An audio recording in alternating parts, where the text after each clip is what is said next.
चलिए स्टूडेंट, आज हम लोग स्टार्ट करते हैं एकदम एक शुरुआत के टॉपिक से, one dimensional motion. One dimensional motion, जब ये मोशन वर्ड आया है मतलब कहीं ना कहीं पे कुछ फोर्स होगा, ठीक है।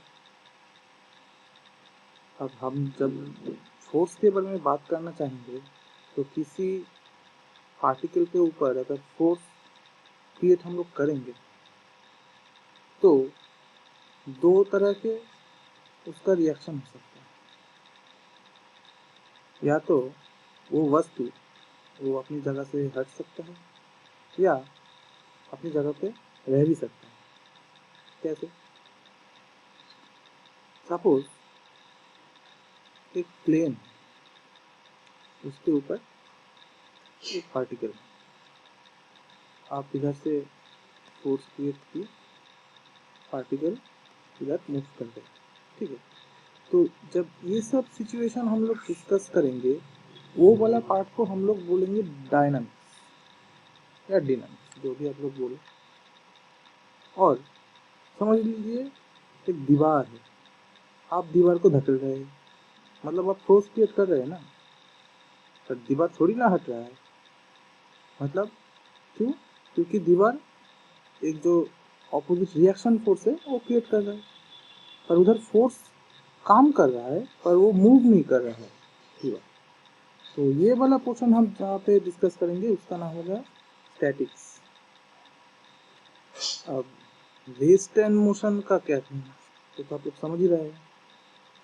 जो मूव नहीं कर रहा है विथ टाइम वो हो गया इन रेस्ट, और जो मूव करेगा वो हो गया इन मोशन।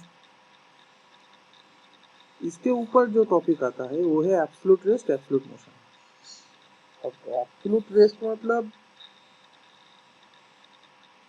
वो मूव कभी भी मूव नहीं करेगा, पर ये क्या हो सकता है?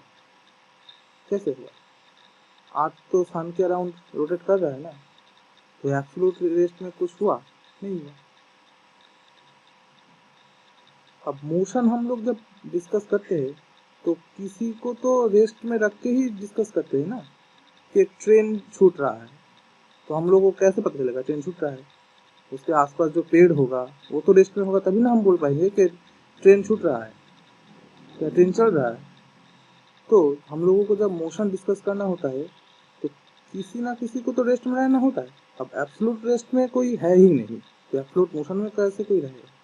ठीक है, तो एब्सोल्यूट रेस्ट भी नहीं होता है, एब्सोल्यूट मोशन भी आइडियली नहीं होता।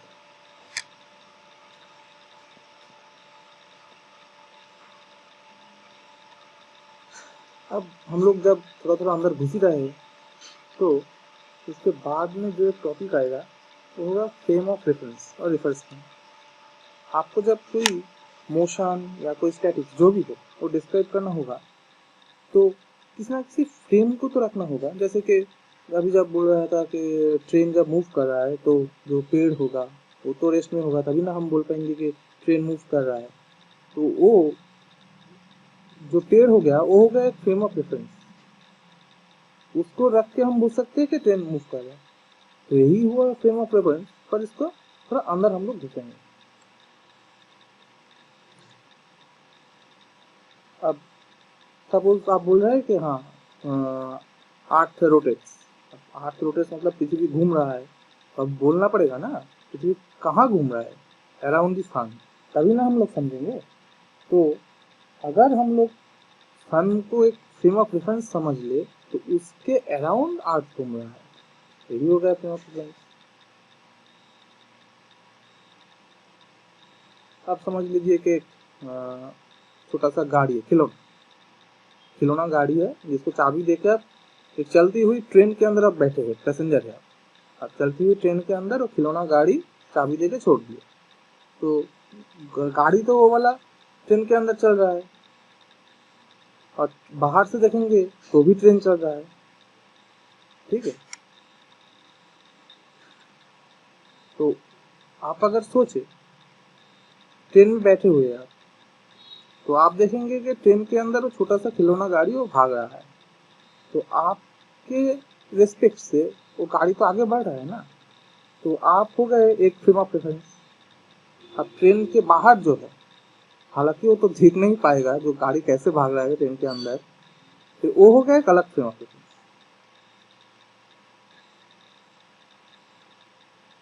अब इसके फ्रेम ऑफ रेफरेंस में आती मोशन जो हम लोग डिस्कस कर दिए, उसके बाद मोशन इन ट्रेन, इससे बहुत से उदाहरण हम लोग ला सकते हैं।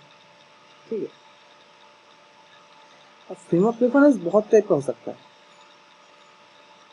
हम लोग कुछ बात कर लेते, जैसे कि एक समझ लीजिए, एक हो जाएगा Cartesian frame of reference. Cartesian frame of reference. देखिए फिर से वही बात, ट्रेन मूव कर रहा है, एक फ्रेम ऑफ रेफरेंस पेड़ है, उसके अगेंस्ट में हम लोग बोल सकते हैं हाँ ट्रेन मूव कर रहा है, तो वो हो गया फ्रेम ऑफ रेफरेंस। अब जिस फ्रेम ऑफ रेफरेंस में हम लोग, आप लोग जानते हैं, X axis, Y axis, Z axis, ये सब को लेके बातें करेंगे ना, वो हो जाएगा हम लोग का कार्टेशियन फ्रेम ऑफ रेफरेंस। मतलब ये सब हम लोगों का हो गया एक एक, क्या बोले, पोल, एक एक खंबा। इसके रिस्पेक्ट में हम लोग किसी वस्तु को मूव कर रहा है या रेस्ट में है, अगर मूव कर रहा है तो उसके ऊपर जो फोर्स है वो कहाँ कहाँ कैसे कैसे एक्शन कर रहा है, या रेस्ट में है तो भी वो फोर्स कैसे कैसे उसके पार्टिकल के ऊपर अप्लाई हो रहा है, वो सब हम लोग एक कार्टेशियन फ्रेम ऑफ रेफरेंस के अंदर डिस्कस करेंगे। दूसरा हो गया पोलर फ्रेम ऑफ रेफरेंस। ठीक है, अब यही जो एक्सिस है ना, एक्स वाई जेड, इसके रेस्पेक्ट में हम लोग किसी का मोशन या तो रेस डिस्कस कर रहे थे, अब हम लोग डिस्कस करेंगे आर थीटा। इसके साथ, मतलब इसके रेस्पेक्ट से हम लोग देखेंगे कैसे क्या होता है। अब हम लोग अगर प्रिलिमिनरी कुछ टॉपिक डिस्कस करें तो Cartesian frame of reference, polar, ये साफिशिएंट है। पर जब हम लोग आगे बढ़ेंगे ना, तो उसके बाद आएगा spherical frame of reference,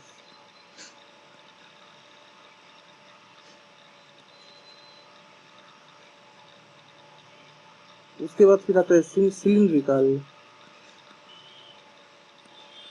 frame of reference. ठीक है, तो ये सब हम लोग देख लेंगे, कोई बात नहीं है, सीखने में क्या है, देख लेंगे ये सब। तो चलिए एक एक करके डिस्कस करते हैं।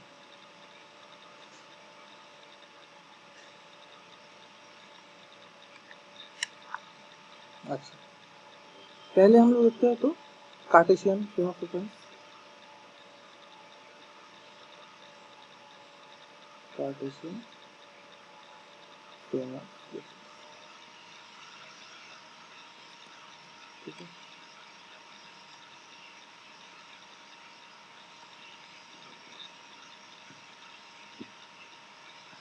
अब देखिए कार्टेशियन फ्रेम ऑफ रेफरेंस में हम लोग क्या बोले थे, हम लोग किसके रिस्पेक्ट से एक पार्टिकल का मोशन या तो रेस्ट डिस्क्राइब करेंगे, X axis, Y axis, Z axis.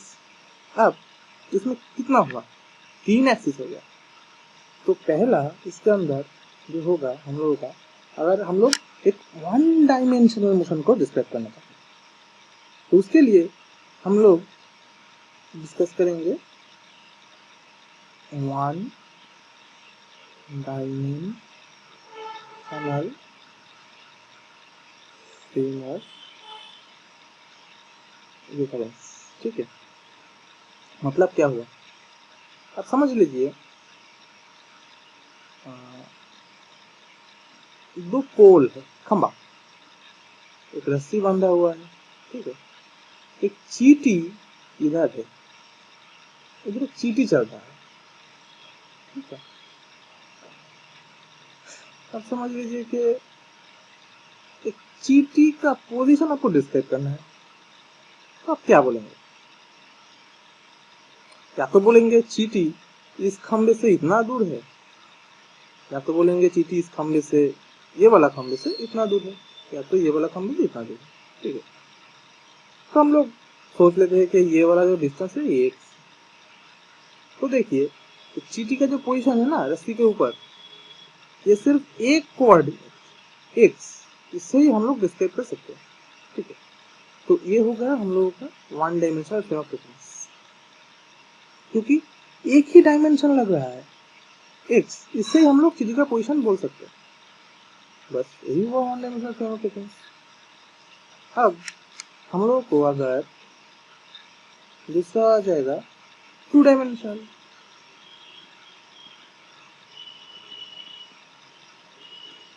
आप लोग बोलते हैं ना 1D 2D 3D जो ग्लासेस है वो सब क्या है? यही तो है।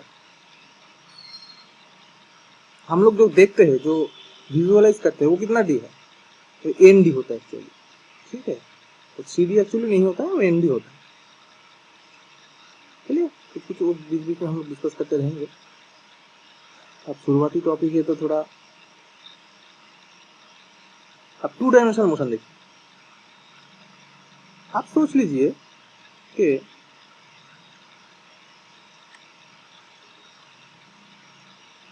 एक फ्लोर, घर का फ्लोर है, फ्लोर फ्लोर थोड़ा टेढ़ा मेढ़ा हो रहा है। अब घर के फ्लोर पे इधर एक चींटी है, तो अब हम लोगों को इधर चींटी का कोऑर्डिनेट या पोजीशन बोलना है।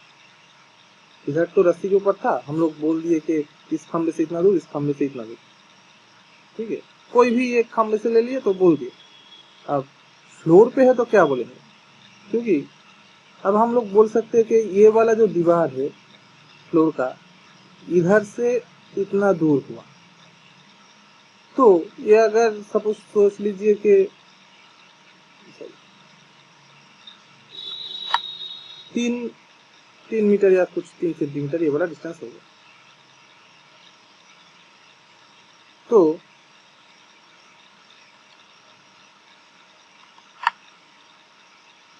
इधर से भी तो वही डिस्टेंस 3 मीटर या 3 सेंटीमीटर हो जाएगा। तो मतलब चींटी इधर भी होगा, इधर भी होगा, यही तो समझ में आ रहा है ना इससे। मतलब क्या हो गया? मतलब या तो सिर्फ एक्स, एक डायमेंशन लेके हम लोग इसका पोजीशन डिस्क्राइब नहीं कर सकते, हम लोगों को और एक डायमेंशन चाहिए। ठीक है, अगर हम लोग बोले कि चींटी ये वाला दीवार से 3 मीटर के डिस्टेंस पे है और ये वाला दीवार से सपोज 2.5 मीटर डिस्टेंस पे, तो इसका पोजीशन फिक्स होगा, नहीं तो नहीं होगा। देखिए, ये वाला दीवार से 3 मीटर और ये वाला दीवार से 2.5 मीटर, पोजीशन सिर्फ यही एक हो रहा है और कोई नहीं हो रहा। मतलब दो कोऑर्डिनेट y एंड x, यही दो को लेके हम लोग प्लेन ऑफ पेपर हो, कुछ भी हो, प्लेन होगा, 2 डायमेंशनल प्लेन। इस प्लेन में हम लोगों को डिस्क्राइब करने के लिए हम लोगों को दो कोऑर्डिनेट की जरूरत होगा। ये हो गया हम लोगों का 2 डायमेंशनल। आप लोग तो ग्राफ किए होंगे पहले कि एक कोऑर्डिनेट बोल दिया होगा 2 3 3 4 ऐसे करके, फिर आप लोग इधर जाके फिर इधर जाते थे, इधर जाके इधर जाते थे, फिर इधर कर देते थे, यही सर। आप समझ लीजिए कि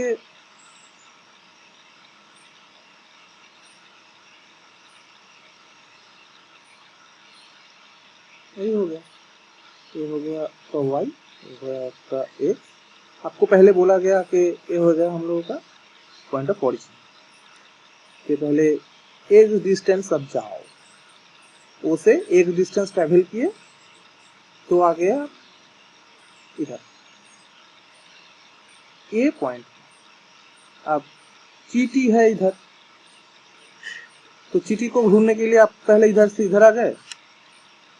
आप इधर से भी इधर आ सकते थे, पर चींटी है इधर, तो आप पहले इधर से इधर आ गए, फिर इधर से आप ऊपर चले गए। ठीक है, इतना चलेगा। तो एरो क्यों दे रहा हूँ? एरो अभी तो चलने के लिए इधर इधर दे रहा हूँ, बाद में पता चलेगा एक्चुअली वेक्टर है, बाद में हम लोग करेंगे। अच्छा अब इतना कितना चल दिए, इतना वाई पोर्शन अब चल दिए, ठीक है। तो समझ लीजिए कब ऑरिजिन से कितना चले, इतना चल दिए। इसको हम पकड़ लेते हैं, ये वाला जो डिस्टेंस है ये आर, ठीक है, ये वाला जो लेंथ।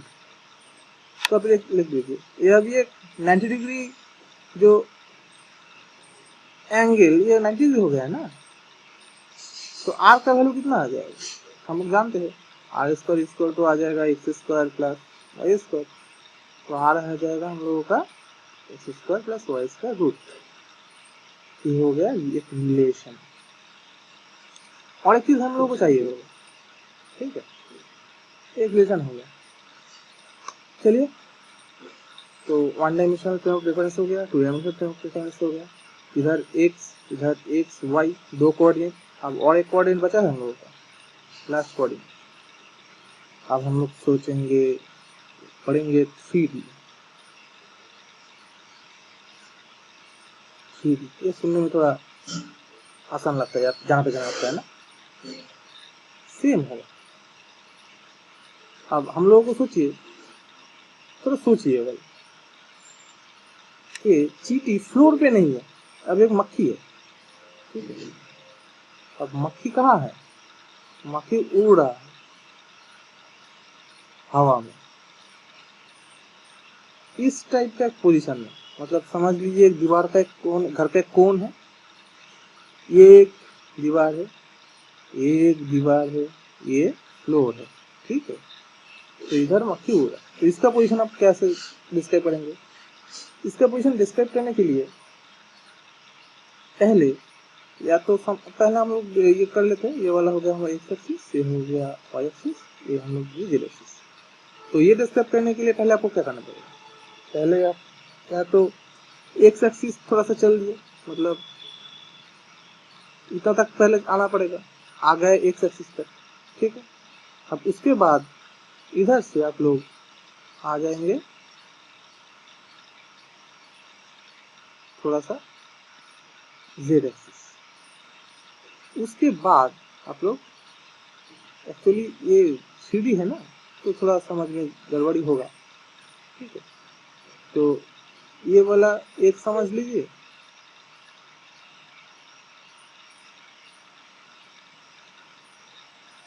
सॉरी हाँ, ये वाला भी एक्स होगा, ये वाला भी एक्स होगा, ये जेड। फिर आपको इधर से अगर वाई चलेंगे तो आपको मिल जाएगा कोऑर्डिनेट। ये एक्चुअली 3D है तो इधर थोड़ा समझ में नहीं आएगा। ये हो गया हम लोग का मक्खी का पोजीशन, हो जाएगा आर। सिमिलरली यही वाला आर इधर कैसे डिस्क्राइब करेंगे हम लोग, इस स्क्वायर प्लस और square plus,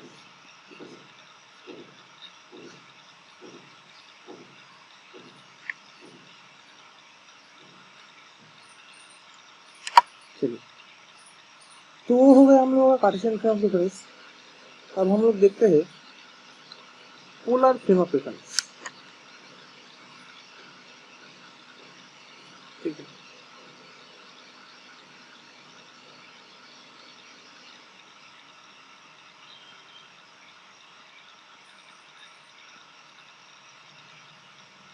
polar frame of reference,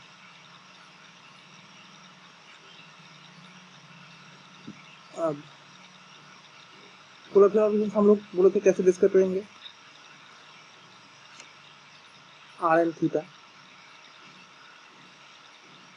मतलब ये भी 2 डायमेंशनल हुआ ना, तो वही लेते हैं हम लोग, एक्स रियल हो गया वाई। अब हम लोग एक्स चल दिए, इधर एक्स आ गया, इधर वाई चल दिए, तो ये वाला समझ लेते हैं। अब इसको पकड़ लेते हैं हम लोग थीटा। अब वही जो एक्स वाई वाला 2 डायमेंशनल था ना, एक्स वाई वाला, वही हम लोग डिस्क्राइब करेंगे आर थीटा के रिस्पेक्ट से, तो हो जाएगा हम लोगों का पोलर फ्रेम ऑफ रेफरेंस। अब आर और थीटा से कैसे डिस्क्राइब करेंगे, सिंपल है, देख लीजिए। इस ट्रायंगल से ये वाला जो ट्रायंगल है, ठीक है, इस हम लोग लिख सकते थे cos थीटा इक्वल्स टू हम लोगों का X by R and sine theta हम लोगों का हो जाएगा वाई बाई आर। तो हम लोग इधर से लिख सकते हैं X equals to R cos theta, Y equals to R sine. ठीक है, अब बोलेंगे फिर तो एक्स और वाई हो गया, आर कैसे होगा हम लोगों को, तो आर और थीटा के रिस्पेक्ट से डिस्क्राइब करना है ना, कर लीजिए, तो आप लोगों को पता ही होता है, जानते ही आप लोग, कर लीजिए। स्क्वायर प्लस आई स्क्वायर क्या होगा, I square plus square theta I square sine square theta, common ले लीजिए, I square theta plus sine square theta, R square होगा, तो वन हो गया वैल्यू, तो आर कितना हो गया, ये तो X square plus Y square, तो ही वाला आ गया ना पिछले वाला। तो देखिए हम लोग एक कोऑर्डिनेट हम लोगों को मिल गया आर, दूसरा कोऑर्डिनेट क्या है थीटा है। अब देखिए tan थीटा हम लोग लिख सकते हैं क्या, वाई बाई एक्स, तो थीटा हम लोगों को नहीं पता चलेगा क्या, tan inverse Y by X हो गया, दो कोऑर्डिनेट आर और थीटा सेम ही था, एक्स एंड वाई था, सिर्फ उसको हम बोलेंगे कार्टेशियन फ्रेम ऑफ रेफरेंस और इसको हम बोलेंगे पोलर। अब देखिए मतलब ये वाला चीटी का जो पोजीशन है, सपोज ये वाला फ्लोर पे चीटी का पोजीशन है, या तो हम लोग इधर आके इधर जा सकते हैं, मिल जाएगा चीटी का पोजीशन, वो हो जाएगा हम लोगों का कार्टेशियन फ्रेम ऑफ रेफरेंस। ठीक है, मतलब वो जो हम लोगों का एक रेफरेंस है उससे हम लोग ये डिस्कस कर दिए। अब हम लोग ये वाला एक लकड़ी है, अब लकड़ी को हम लोग ये मतलब ऐसे रख के फिर इसको थीटा एंगल घुमा दिए, तो भी तो हम लोग लकड़ी का जो ये वाला पार्ट है इधर जाके इधर चलाएगा ना, तो और वैसे भी हम लोग थीटा का पोजीशन हम लोगों को मिल जाएगा, तो वो हो गया हम लोगों का polar frame of reference.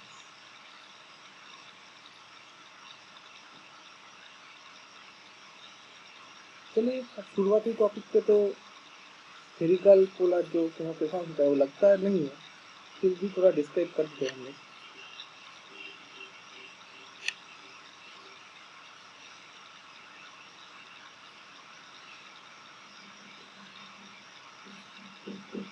Spherical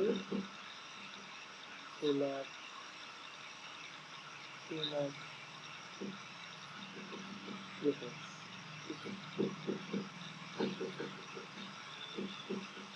spherical बात आ गया तो हम लोग एक फुटबॉल ले लेते हैं,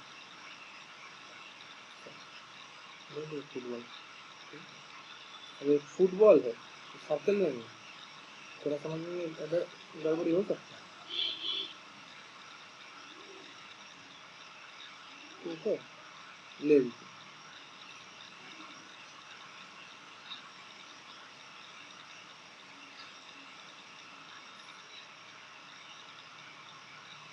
ये हो गया हम लोगों का एक्स कोऑर्डिनेट, ये होगा हम लोगों का वाई कोऑर्डिनेट, ये होगा हम लोगों का जेड कोऑर्डिनेट। ठीक है, सपोज इधर एक पार्टिकल है, ठीक है फुटबॉल के ऊपर, इसका कोऑर्डिनेट हम लोगों को डिस्क्राइब करना है,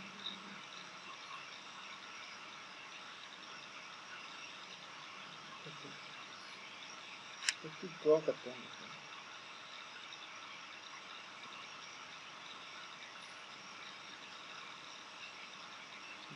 तो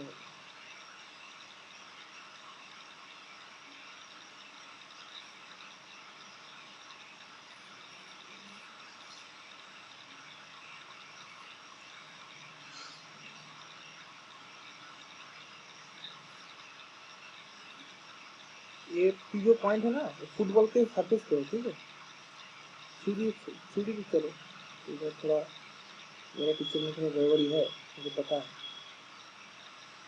मुझे आता नहीं क्या कर रहा है, सही कर रहे हैं कि आप लोगों को समझाया जाए। सपोज ये डिस्टेंस ले लीजिए,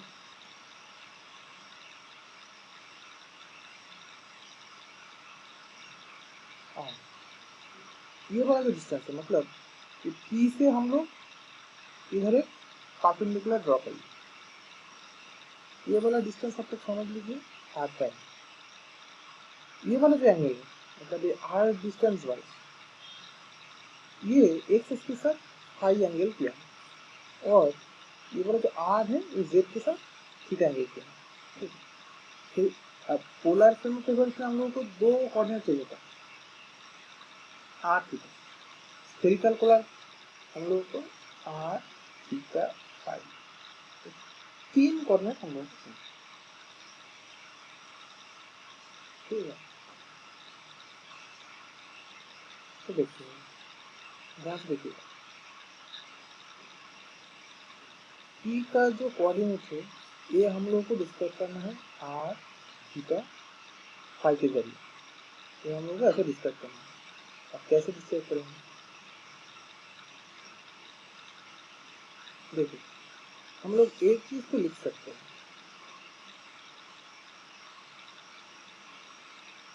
आर जेड को हम लोग नहीं लिख सकते हैं क्या, आर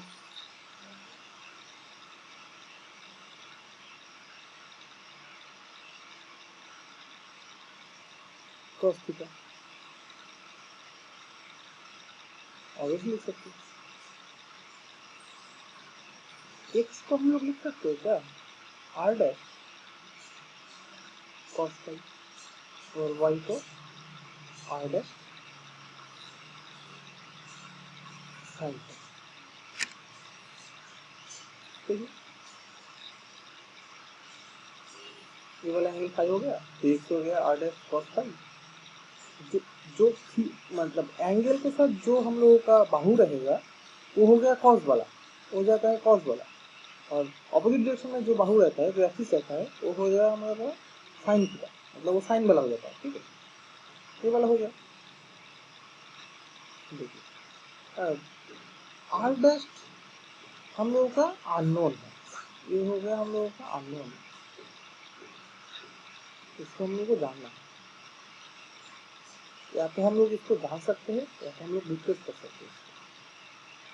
देखिए अगर जेड ही कॉस को हम लिख सकते आर कॉस थीटा, तो आर डैश में तो हम नहीं लिख सकते क्या, आर साइन थीटा। वही थीटा के साइड वाला जो एक्सिस होगा वो हो गया हम लोग का कॉस और अपोजिट वाला हो जाएगा हम लोग का साइन। तो इधर से आ जाइए, इधर से एक्स हो जाएगा हम लोगों का R sine theta cos phi, और जैसे अगर वाई हो जाएगा हम लोगों का R sine theta sine phi, और जेड तो हम लोगों का है Z equals to R cos theta. आप लोग बोलेंगे वो है, देखिए सी का जो कोऑर्डिनेट था, अगर हम इसको थ्री डायमेंशनल 3D हम तो पार्टीशन थ्योरम ऑफ रेफरेंस समझेगा ना, तो पार्टीशन थ्योरम ऑफ रेफरेंस में हम लोग क्या समझे थे, एक्स वाई जेड से हम लोग डिस्क्राइब करते थे, वही पोजीशन हम लोग अब कैसे डिस्क्राइब कर दिए, वही सेम पोजीशन हम लोग डिस्क्राइब कर दिए आर थीटा और फाई के जरिए, R theta phi, R theta. चीज हम लोग का सेम है, देखने का नजरिया अलग है। ठीक है, मतलब एक पोजीशन होगा वो वन डायमेंशनल में होगा, टू डायमेंशनल में होगा या थ्री डायमेंशनल में होगा, सब सेम है, पोजीशन तो वही रहेगा ना भाई। तो देखने का जरिया नजरिया हम लोगों को चेंज होगा, या तो हम उसको कार्टेशियन थ्योरम ऑफ रेफरेंस में छोड़ के देखेंगे कि कैसे दिखता है, या तो हम लोग पोलर या तो स्फेरिकल पोलर, यही बात है। पोलर आ जाएगा तो ही टू डायमेंशन हो जाएगा, स्फेरिकल पोलर आ जाएगा तो स्फीयर स्फीयर हो गया ना, तो स्फीयर टू डायमेंशन में थोड़ी आएगा, तो थ्री डायमेंशन में आ जाएगा। तो हो गया हम लोगों का आर थीटा फाई। इसके बाद हम लोगों का आता है spherical sorry cylindrical polar coordinate system, ये सब बाद में देखेंगे। चलिए तो अभी तक के लिए इतना ही, अगले टॉपिक में देखते हैं, इसके आगे हम लोग बढ़ेंगे, फिर प्रॉब्लम सॉल्व करेंगे। ठीक है।